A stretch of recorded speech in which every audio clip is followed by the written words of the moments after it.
Seniau viskas buvo paprasta, kiek malkų židinyje, tiek ir šilumos namuose. Prieš 100 metų 12 vokiečių pirmieji Europoje sužinojo, kad viskas gali būti dar paprasčiau. Taip centrinis šildymas išplito po Europą. Juo vien Vilniuje naudojasi 195 000 šeimų. Vilniaus energijos užduotis – sėkminga šilumos kelionė nuo didžiųjų katilinių iki jūsų namų.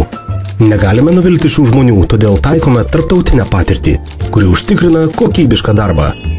Dalkija grupė namų šilumą rūpinasi dar 42 šalyse, o tai daugiau nei 5,8 milijono šiltų būstų. Kokybės siekimas – mūsų variklis. Jau dabar šilumos tinkluose šilumos nuostolių sumažėjo nuo 24 iki 12%. Mums reikalinga ir jūsų pagalba. Sutaupyta energija greit prarandama, nes kiauruose namuose ji greit išnyksta. Kokybiškai apšiltintas namas leis pajausti mūsų darbo efektyvumą. Mažiau nuostolių, mažiau švaistamos energijos, mažesnės ir sąskaitos.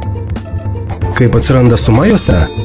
80% jūsų šildymo sąskaitos yra kuro kaina. Ji per pastaruosius 8 metus išaugo daugiau nei 4 kartus. Likę 20% skiriami šilumos tinklų atnaujinimui ir investuojami į naujus energijos šaltinius. Jau dabar naudojame daugiau biokuro ir dujų vartojimą sumažinome 11%. Tokius pokyčius inicijuosime ir ateityje. Biokuras 2 kartus pigesnis už dujas.